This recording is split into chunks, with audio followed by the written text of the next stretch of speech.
Electrocast. TIAA is on a mission. Why? Because 54% of Black Americans don't have enough savings to retire.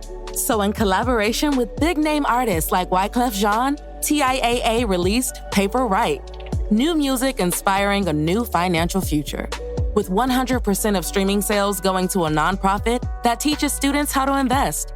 Stream Paper Right now and help close the gap. There's a change happening in the way we live, the way we work, the way we spend our money and make our decisions. We are evolving to be more conscious in our actions in a way that serves the world and makes it a better place. Welcome to the Ethical Evolution. The Ethical Evolution podcast is brought to you by Ethical Change Agency.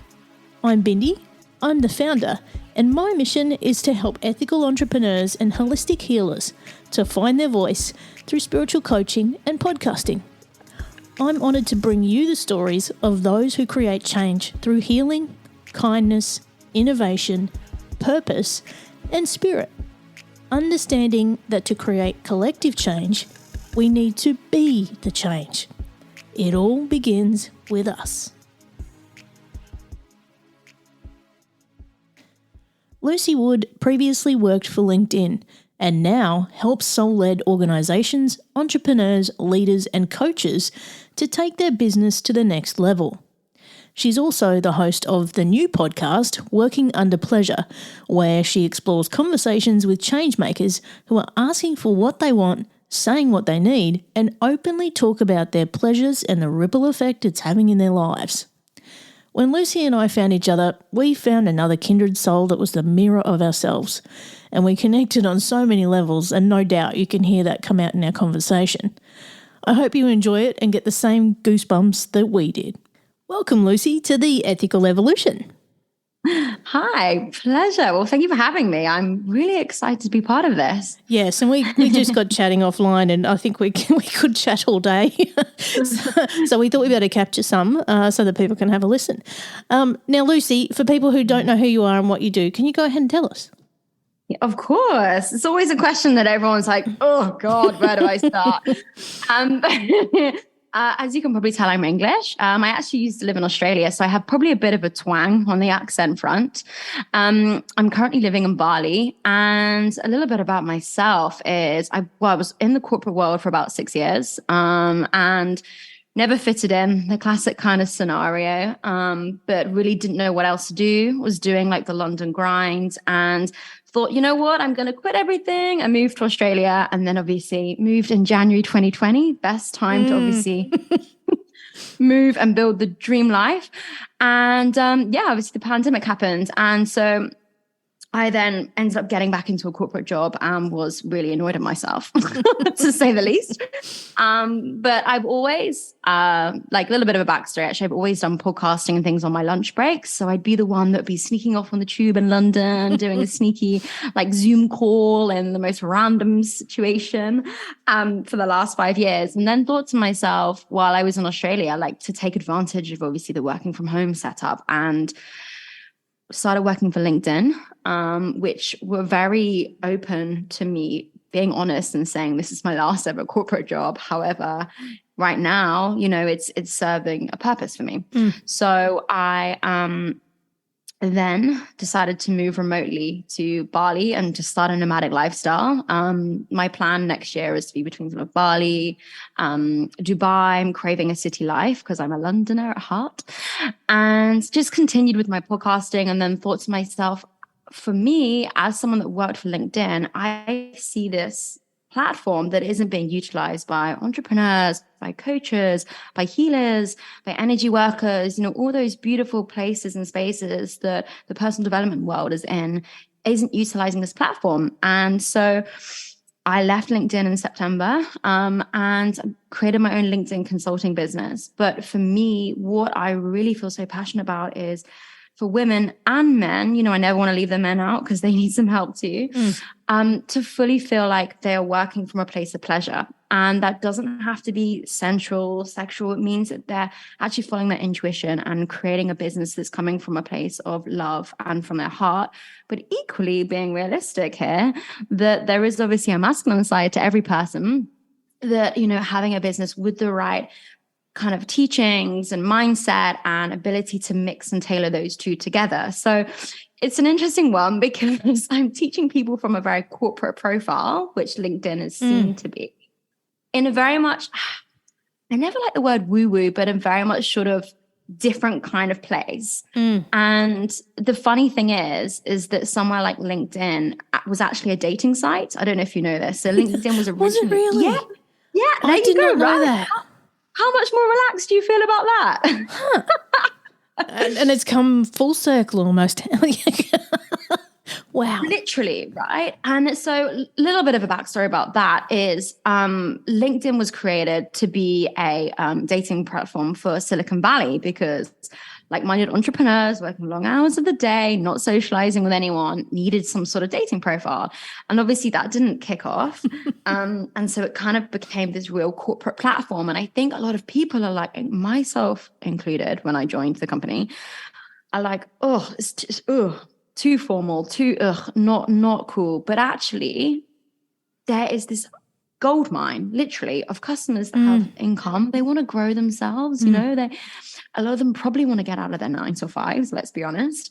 And there's just this amazing platform. And so for me, I've combined my skills around that background that I've done with also how people can be more enjoying what they're doing and what they're providing in a business. And that's where the Working Under Pleasure podcast comes into play. That is incredible. Yeah.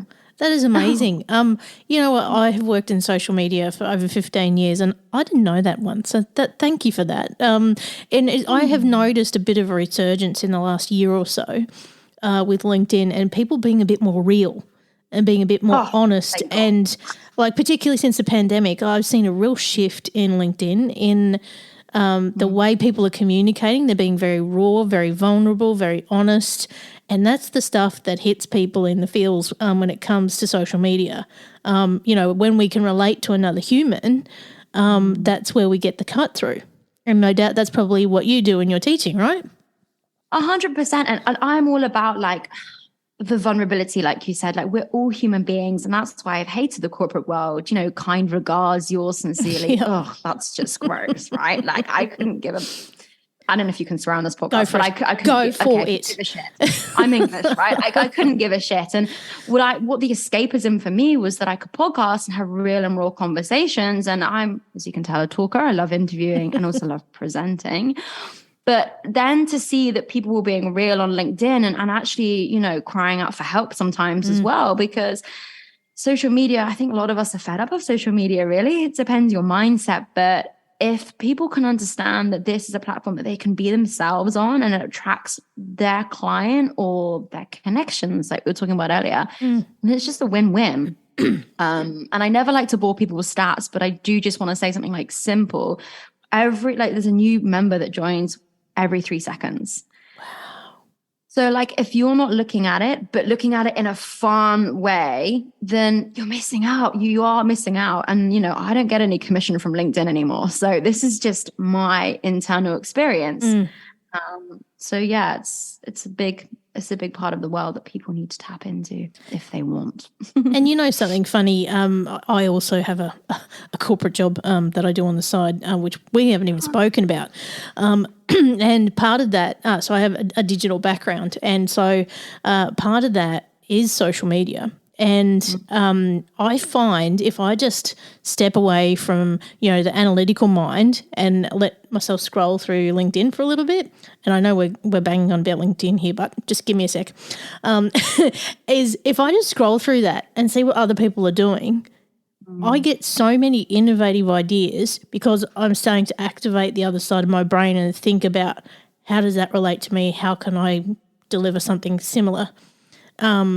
I find that I can deliver greater change by just switching off that analytical mind and just going and exploring what other people are doing in this platform.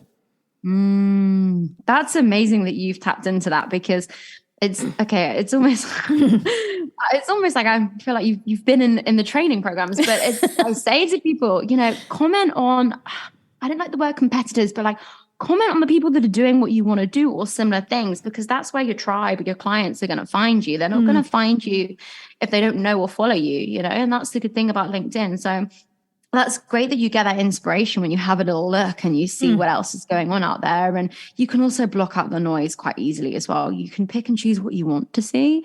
So it's a great platform. So, you're about to kick off with a new podcast, Working Under Pleasure, and I had a little listen to your trailer, which is why I'm super excited for it to actually kick off, because there's so many people I could recommend to you for that show. I'm excited. That fills my heart up with so much joy. So thank you. But I mean, you and I are both equally passionate about podcasting. Tell us what's the premise of the show and what do you hope to achieve through it? It's an interesting one. So I shared this with you earlier. I was in LA recently talking around like what I actually want to do with this new show. And I've avoided what I really wanted to do for the last few years out of fear, like many of us. And I want men and women to feel more comfortable and openly about talking about what they want in the most vulnerable situations. And naturally, that can include the bedroom, that can include relationships, that can include love, or all these kind of vulnerable conversations. And I feel like now more than ever, people are losing their voices, right? And I think for me, if you speak up your truth, your voice gives you that pleasure in life, because you ask, you receive, right? And we were saying this earlier, whatever form that is. But talking around taboo topics, which probably shouldn't be taboo because we came to this earth through sex and intimacy, right? Is the underlying reason why I want this show to be all about working under pleasure. But what I mean by it is that you have to work on yourself in order to receive that pleasure in whatever way you want it to be. So for me, it's interviewing different change makers that are creating the life that they want to create, and we're combining it with business, love, and obviously sex. But ultimate, what is pleasure for you? So, it's just a real underlying factor that people should use their voices and how they can tap more into their body. I'm a big believer about your body shows the score, which I've learned probably the hard way, but, and it's just a different stance of looking at things, because yes, you could say you have an amazing life, but let's also talk about the shit side of things as well. Let's talk about reality here. And I don't mean staged reality. I mean genuine reality. So yeah, that's a long-winded answer. Oh my gosh, there's so much to unpack there, Lucy. Like, seriously. That, you and I intersect so much with that, because the change starts with us, right? If we want to have that pleasurable life and have a better world, that change starts with us. We are the stories we tell ourselves. And so if we could write a new story, a whole new chapter, we are the change. Oh, I just got goosebumps. Me too. It's boiling in Bali, but I suddenly feel a little bit cold. Oh man, that was a bit freaky. But yeah, it's like what you've gone through there. My mind just wandered. It was like, imagine the conversations you were going to have in the near future when people get raw and real about what pleasure means to them, and to not care about judgment or shame or any of those kind of things. Like just get down to the grassroots of what gives you pleasure. 100%. And it was a really interesting realization that I had, this is what I wanted to do, because I'd got all these guests lined up, and I then had to remessage them and obviously tell them that I never stage anything. I just give them an underlying theme. So many of them were so uncomfortable about it. And I was like, you know what? Shit. But equally, we're onto something here, because that says a lot, right? And we can talk about mindset until the cows come home, but if we're actually expressing how we feel and also feeling that in our bodies, it could be nervousness, it could be any emotion. People don't actually know what would bring them pleasure in obvious questions, A lot of people just kind of give a little awkward response and they're like, oh God, we're talking about sex. And it doesn't have to be. Like one woman, for example, recently said to me, eating dessert with a small spoon. That's That's the first thing that came to me aside from sex was I can imagine someone getting on there talking about like eating a whole bucket of ice cream, like. Good on you. Like whoever admits that, great. Like let's talk about it. What flavor is it? Are you in your pajamas? Are you just vegging out on the couch? What are you doing? Like everyone else is doing it. So yeah. But it's almost a bit of an expose as well, isn't it? Like, the things that we do behind closed doors or behind the curtain that nobody knows about that bring us pleasure, that are our secrets. Exactly. But we all probably are doing very similar things. Yes. We talk about the Netflix and chill and all that kind of stuff. I mean, seriously, what are we doing? Yeah, exactly. And I think the more people that can open up and be like, hey, I did this, or I had this thought, the more people are like, oh my gosh, same. And that builds the connection that I feel we've lost so much connection over the last two and a half years. And we're all relying on Zoom and things like that now, which is a great tool. But are we having the vulnerable conversations through Zooms? Are we connecting through that way? And a lot of the time I feel I get Zoom fatigue. This isn't one of these conversations, for example, because we're not connecting. We're not being honest. We're not saying, hey, like I've got my pajama bottoms on right now and you can't see them. It's just simple things like that humans crave. And that's what I love about podcasting, because we can have the most vulnerable conversations and share so much.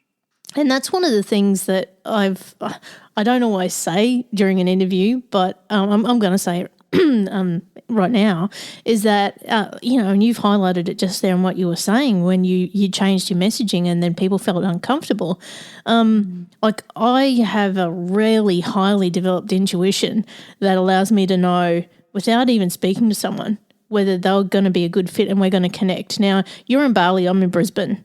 Like, I feel completely connected to you right now, like you're in exactly the same room. How would you agree? 100%. And you cannot do that with everyone. That's just the simple fact of life. You cannot do that with everyone. But because I can read your energy before you even sat down and turned on the computer, I know that this was going to be a no-brainer. And people go to me, don't you want to talk first? Don't you want to work out? So I'm like, no, it's fine. Just trust me. And every single time people walk away from being sometimes a nervous guest who probably haven't done this before, or not very much, not like you though.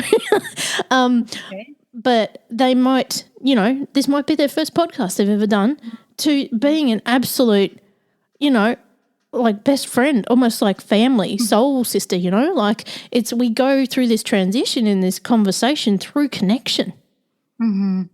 Absolutely. And it's a beautiful experience. And I just want everyone to feel like this, like to feel that they're part of something and they're connecting with whoever they're talking about. And it could be the most simple things. It doesn't have to be deep conversation. It's just that connection that we crave, right? And that's the number one thing that I love about podcasting, is that I love that energy and that transition that I see in people from the beginning to the end. And when they actually get to be part of the experience too, and they experience the change in that moment. I mean, for you, what's the big win for you when it comes to podcasting? Oh God, there's so many. For me, it's more the listeners. Like I really enjoy when a listener, I don't know if you find this, but it's always the podcast that I find least interesting in the conversation. Like I love all my conversations, but I often think, the listeners are going to love that. And it's the ones that I least expect. But when a listener messages me something really personal that I don't know about at all, and they share that they've made a little step or a change in their lives, that you just can't beat that. You can't beat that at all. Or, if I find I've helped someone in some way that I least expected, that it just fills my heart up. So yeah, that's my favorite thing. It's the listeners and the audience. And yeah, I love that part. And, I've said to many of my friends who are podcasters that have been on this actual show that all it takes is one person to see us. One person. That's all it takes. All it takes. And it could even be them listening for the first 2 minutes and they get exactly what they needed and they move forward with it. And that's why I'm a huge fan of mission-based podcasts, ones that actually are here to make a difference or to make a change or to do something other than just babble on about shit. We can do Joe Rogan till the cows come home, but I'm really not a fan of that stuff. I'm really here to make a difference and make a change, and that's why I love podcasts like that. And this is where you and I intersect again, because you're here to do a very, very similar thing. Yeah, 100%. And I don't know about you, but I question myself sometimes. I'm like, I used to sell email security in London 4 years ago, right? Which I did not fit into at all. It was like, excuse me, like a Wolf of Wall Street. I don't know if you've watched that film. Yeah. Set up, and I love the people there, and I will forever love them. But I was the only woman in this really over masculinized, and I'd walk up there in my heels, and and I'd do very well. But I would be like, what am I doing? What is this life? So I'm eternally grateful for podcasting and for having a voice and to be able to use this voice, because for me, I'd never used my voice for a long time, and it was always there inside. And I feel very passionate about also people learning to speak up about their voices. Because a little bit of a background, I had an eating disorder from the age of 18 through to 30. I'm now 22 years, I'm now 32. And that was suppressing my voice. I was a talker, and I could talk before I could walk as a child. And particularly asking people the triggering questions that no one wants to answer. So my parents probably adored me for that. And I just was over it. I was like, this doesn't do anyone any favors anymore. This victim mentality does not work for me or anyone. So went through a lot of therapy and left some really not fulfilling environments. And so now I feel more passionate than ever for people to use their voices, because we all have one. And it's a gift, really, to be able to speak up. Oh my God, it's like we're twins. Seriously. Really? Oh my God, tell me. I want to hear. Because, for many years I struggled with finding my voice too. And, I had a background in radio and all those kind of things. But, I wasn't heard and I wasn't seen. And it wasn't until I dealt with all the issues that I was ready to be seen. And that was when I was actually the cover image on my podcast. So that was me getting out there and going, hey, world, I'm here, I'm ready. And oh my gosh, look what's happened in 3 years. Was it 3 years for you as well? That's crazy. 2019 must have been a magical year. Something happened that year. If you don't mind me asking, this is the podcast for me. What shifted you to then put your face on your podcast cover? Again, actually becoming aware and conscious of what was holding me back, and then actually doing the work to heal. And so my first podcast that I ever did was 4 years ago, called The State of You. And it was like my own therapy. And I started that and I only got, 8 episodes in, and that guest invited me to host theirs. So it then took off from there, and then we got the Ethical Evolution, and I've been on I don't know how many shows since, across the world. So this thing is booming. I am seen, I am heard, I am recognised now in a way I never was before. Wow. That's crazy. And I think, what, we always talk about the work, but I don't think a lot of people, myself included, was like, what the hell is the work? Yeah. Like, what is this? Like, what did you find was good for you that helped you step up? What tools, if you only don't mind sharing, sorry. I don't want to take over your show. I'll just hand over, shall I? Tell me to stop. Oh, stop. I love it. I love it when I get podcasters and they do this to me. So for me, I look back and I think, okay, where was the break? Where was the change? And I think it was like a meditation retreat thing I went to, and I'd never meditated in my life. And I was like, all right, well, let's just give this shit a go. Let's see what happens. And it transformed me. And this woman, she was a medicine woman, and she looked at me and she was like, you've got work to do. And she said all the things that I didn't want to hear. And I was like, oh. And after that, people talk about the dark night of the soul. Yeah. Yeah. went through one of those, and I was like, oh, is this one they talk about? And so went through that, and then I sort of opened up more to actual healing. And then I went and saw a sound healer for 2 years and went through that therapy, which released so many of those demons that I'd been hanging on to. That changed my life.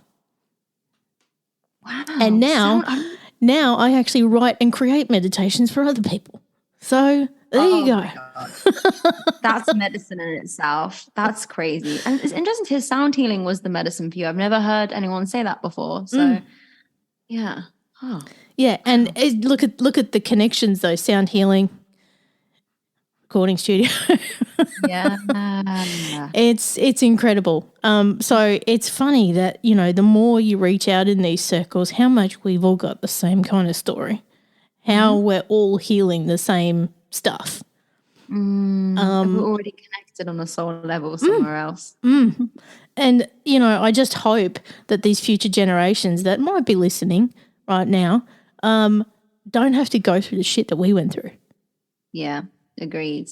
I'm a big believer in that, like, the work that we do now stops at our generation, and that, I want to have a family at some point in my life, and I feel like my children won't go through these patterns. I mean, they'll probably pick up some shit, I'm sure, but they won't go through some of the patterns that we've been through, and we are the change makers of our generation, which is amazing. And I'm already seeing some really amazing, promising insights from the current generation in just the way they treat the planet and the way they're making decisions. That alone, I think, is promising. Definitely. It's really inspiring. When I speak to younger people, I'm like, oh my gosh, like, where have you come from? What planet are you on? Because they have access to so many amazing tools, and they're being raised by people that have done a lot of work on themselves. So it's a very exciting time to be alive. And they're much more mature than we were our age. Just my gosh. How did that happen?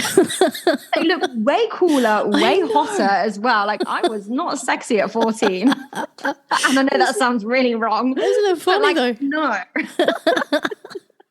100%. Now, Lucy, if people want to find out more about you and what you do and the training that you do, where can they go?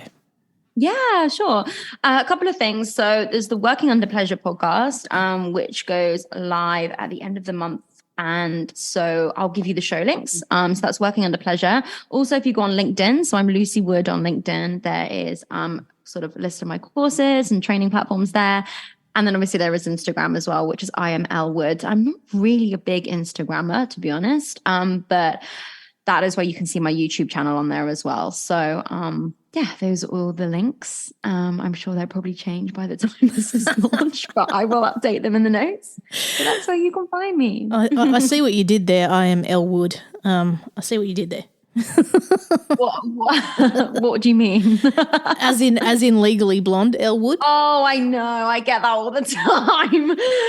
Yes, I used to, as a child, want to be a lawyer, actually, because you got paid to argue, and I was a very fiery teenager. And also I have the Elle Wood initials. I was actually going to be called Holly as a child. They thought Hollywood would kind of result in being severely bullied. But I mean, Wood can be an unfortunate surname, to be honest. I mean, there's no perfect surname. Kids can be mean. But yeah, Lucy Wood is where you can find me. Sorry, I had to go there. Fine. Now, Lucy, I've got the last big question for you. Go for it. What's the change you'd like to see in the world, and how can we bring it to life? Oh my gosh. There's so many. I feel so passionate about women having a voice. And it was really, really eye-opening for me when I was in LA, because it was obviously going through all the abortion rights and things like that were disappearing. And just to see a society and a world that's going backwards, and yet in such an advanced place. Look what we're doing right now, but the basics are disappearing in many countries. So for women, I feel very strongly about women finding their voices and passing on to generations for their children to feel the same, because if we don't speak up and ask what we want, we're never going to get what we deserve. So that is what I truly feel very passionate about, and very determined to make a change in the world around that. And it's 2022, by the way, and I am just gobsmacked by some of the laws that are even being considered in the States at the moment. Like, Agreed. seriously, wake up to yourself. It's just, it's jaw dropping. And actually, when I went over to the States, and don't get me wrong, we've all been in bubbles really for the last 2 years, right? For someone that used to live in Bondi in Australia by a beach for 2 years, then to come to Bali, I have been in a big bubble and realized the struggles that the women are going through in somewhere like America, where they are losing their voices on a daily basis, is heartbreaking. And it doesn't matter whatever country you're from, just to see people losing their basic human rights is not, it has to stop, and it will stop. And I'm determined to be a massive change maker for that. Yeah, and, don't even get me started on, all of the LGBTQ rights that are being absolutely, particularly trans people, how they're being treated in the States at the moment. I don't even get me started. Yeah, it's disgusting. And I feel very passionate too about that side of things. My brother is gay, and I've always known that about him, and I just adore him, whatever. But just to see that part of things as well, it's disgusting. Yeah, I agree. Don't get me started. That's episode 2 of you and me. Oh boy, we could go on all day, and we probably shouldn't do that to people. But Lucy, seriously, you have been an absolute delight. Thank you for every minute.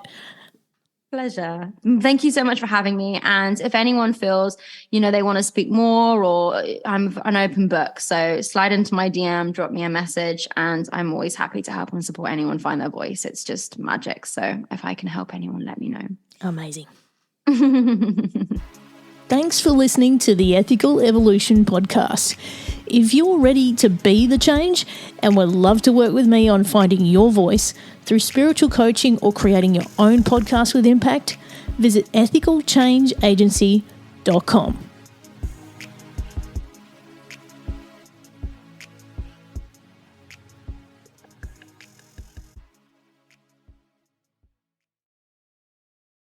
Miles, are you ready to record our promo for Season 2 of the Wanna Bet podcast? David, have you ever seen a grown man naked? Miles, we're not here to quote lines from Airplane. We're here to tell people that Season 2 starts August 18th. But I like Airplane. I know you do, but Wanna Bet is a sports betting podcast. Each week we bet $1,000 on the NFL teams and games that we love. Well, that sounds like fun. It is fun. And last year you picked over 60% of your games correctly. How'd you do? We're not talking about that. We are telling people that they can find us every Friday. So no more movie quotes. Roger. Electricast. Are you a fan of classic cinema or a young person who wants to discover the best films of all time? Do these legendary movies still hold up? On the Generation Film podcast, 2 guys who grew up when movies dominated the culture share a great film with a panel of young movie lovers and see how it plays for today's generation. We discuss changes in storytelling styles, representation, The making of each film, its initial reception, and how its meaning has changed over the years. Join us as we explore cinema classics across generations on Generation Film. Electricast. Electricast.